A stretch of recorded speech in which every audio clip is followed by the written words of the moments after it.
Kabayan, kumusta? Anong balita sa inyo? So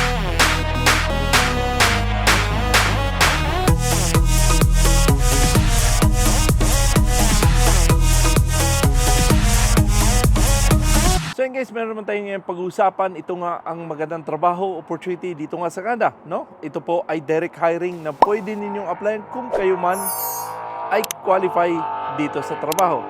Pasensya na, may dumaan lang na motor. So, but again, sabi ko nga sa inyo guys, dito sa pag-apply sa Canada, importante. Sinasabi ko sa inyo, paulit-ulit lang po to, na ayusin ang inyong mga resume. Dahil ang resume ang key kung paano kayo matanggap ng mga trabaho, opportunity dito sa Canada. Meron nagko-comment doon sa aking Facebook kung ano bang mga agency na yan. Meron tayong mga DMW at POAA. Pwede niyong puntahan, no? Pwede niyong puntahan dahil yun po ay nakalista yung mga legit agency. Subalit siya sabi ko sa inyo na tingnan ninyo kung saan kayo qualify sa mga trabaho at mag-apply kayo. No? Mayroon tayong mga trabaho sa workabroad.ph na pwede rin kayo mag-apply dyan. Subalit, tingnan nyo muna kung kayo ba'y qualify. Okay? And again, doon naman sa mga job bank at Indeed, maraming trabaho opportunity dito. Sa Saskatchewan jobs, marami dyan. Subalit, sinasabi sa inyo, mag-apply kayo ayon sa inyong work experience dahil napalaking bagay na kayo ay mag-apply ng inyong mga trabaho dito sa Canada kung kayo man ay may mga experience. Dahil marami pa rin nagtatanong ko, Enoy, ako po ay walang work experience. Talagang napakalungkot yan. Napakalungkot yan. Dahil mahirapan talaga kayo makapasok dito kung wala kayo work experience. Dahil nga sa sinasabi sa inyo, dito sa Canada, mataas ang kompetisyon. No? Kahit nga yung ating mga kabayan na nagtuturis dito sa Canada, medyo hirap pa rin sila makahanap ng trabaho dahil nga sa una dito ay baka siguro yung kanilang work experience medyo mahina. Ang kanilang resume medyo baka hindi ganun kaganda ang kanilang resume.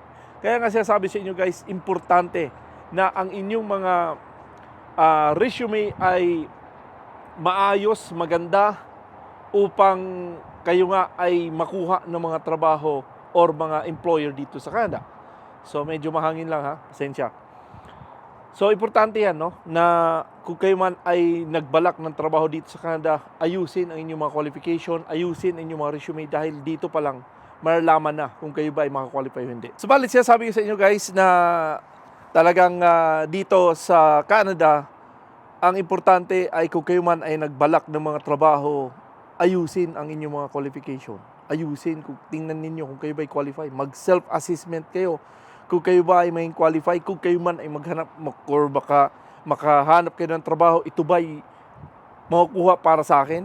Ako ba ay makakwalify dito? Kaya importante yan na kayo mismo ay malalaman ninyo kung kayo ba ay may qualify o hindi. Okay? Subalit, sabi ko sa inyo guys, ito po ating pag-uusapan ngayon ay 10 kataong kinakailangan at ito po ay nasa British Columbia. At subukan ninyo mag-apply kung kayo man ay qualify dito. Okay? So, but again, halika, puntahan natin doon sa website ng Job Bank. So guys, sabi ko sa inyo, ito po yung trabaho nila, ang General Laborer Farm, no? Farm laborer po ito. Subalit, sabi ko na sana ay makakwalify kayo dito kung kayo man ay nagbalak ng trabaho dito. So again, ito po ay nasa Abbott Sports sa British Columbia at 17.40 per hour at 30-60 hours per week. Talagang meron tong overtime, no? And again, ito po ay seasonal employment, full-time, at 10 kataong kinakailangan. So again, ulit naman tayo, ang employer po ay nag-apply na ng LMIA dito, at ang LMIA ay para po to sa mga temporary foreign workers, hindi po ito applicable sa mga Canadian at permanent resident. Dahil ang mga permanent at mga Canadian ay hindi kailangan ng LMIA. Okay? So ito yung kanilang overview, English language, ang education dito, no degree, certificate or diploma,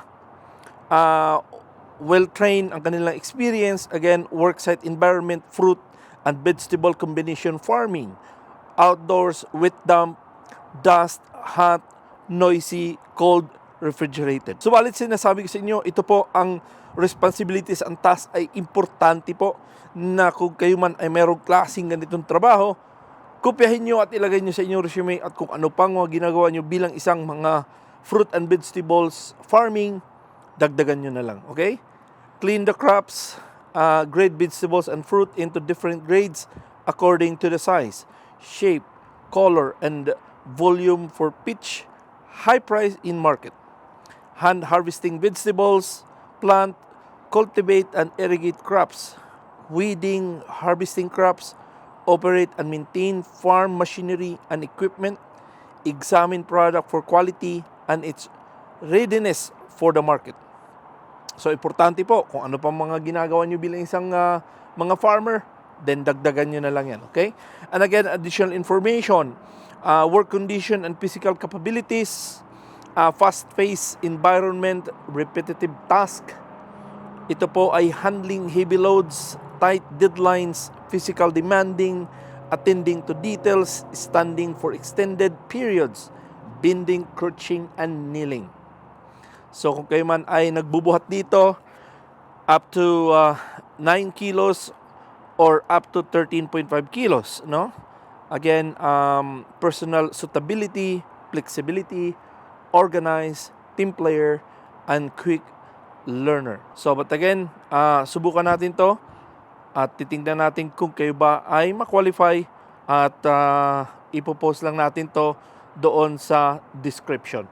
So balit sinasabi ko sa inyo guys na wala namang masama sa paghanap ng trabaho, sa pagsubok, but importante kung kayo man ay sumubok, mag-apply, importante na kayo maka-qualify, no? Huwag kayong mag-apply ng wala kayo sa work experience, no? Kahit dito sinasabing well-trained, importante pa rin na meron kayong sapat na qualification bilang isang farm workers, ano? Dahil sabi ko napakarami po ang kompetisyon dito sa Canada. So mataas ang kompetisyon dito. So walit siya sabi sa inyo lagi na marami po tayong mga opportunity dito nga sa job bank. Kung hindi man to para sa inyo, marami po dyan. Meron din tayong Indeed. Subukan din ninyo dahil marami din mga pinopost dyan na baka din makatulong din yan sa inyo, no? Then pwede kayong pumunta nga, sabi ko kanina, na sa mga nasa Pilipinas or kahit saang bansa man kayo, pwede kayong mag-apply online. Puntahan ninyo ang DMW dahil marami po silang listahan at pwede kayong pumunta sa PUAA, ganoon din, marami silang mga listahan. Subalit sinasabi sa inyo, marami pong nagtatanong, Kuya Noy, ito ba ay legit na kumpanya? Ang kumpanya ay legit pag hindi sila manghihingi ng pera. Isipin nyo yan lagi, no? Pag nanghingi sila ng placement fee, wag na yan. Tapos na ang usapan. Okay? Kaya mag-ingat lang po kayo sa mga nanghingi ng mga placement fee dahil sabi ko sa inyo, dito sa Canada ay pinagbawal ang placement fee. So, meron tayong mga galing Taiwan na mga production worker. Sila po ay walang placement fee yun. Meron tayong mga barbero dito sa Calgary. Walang placement fee din yon. Ang ginastos nila, mga 70,000 yata. So, depende lang naman. Ang ginagastos dyan is like, syempre, magpa-medical ka, pamasahe, kung ano-ano pa, na mga anik-anik na mga konti. Mga miscellaneous lang naman, maliliit lang. Okay? So, but again, sabi sa inyo, tuloy-tuloy nyo lang yung inyong paghahanap ng mga trabaho, opportunity dito sa Canada dahil napakarami. Nasa inyo po kung paano ninyo gawin yung inyong mga resume. Subalit meron po akong sample doon sa aking Facebook page na Noy Tips 2.0. Sana po ay makatulong sa inyo yon na paggawa ng resume. Dahil dito nga, ang mga employer ay nagbabasa ng mga resume nyo. Hindi po kayo panghulaan na ang trabaho po ninyo bilang isang kung ano man, panghulaan na lang ng employer. Hindi po. Okay?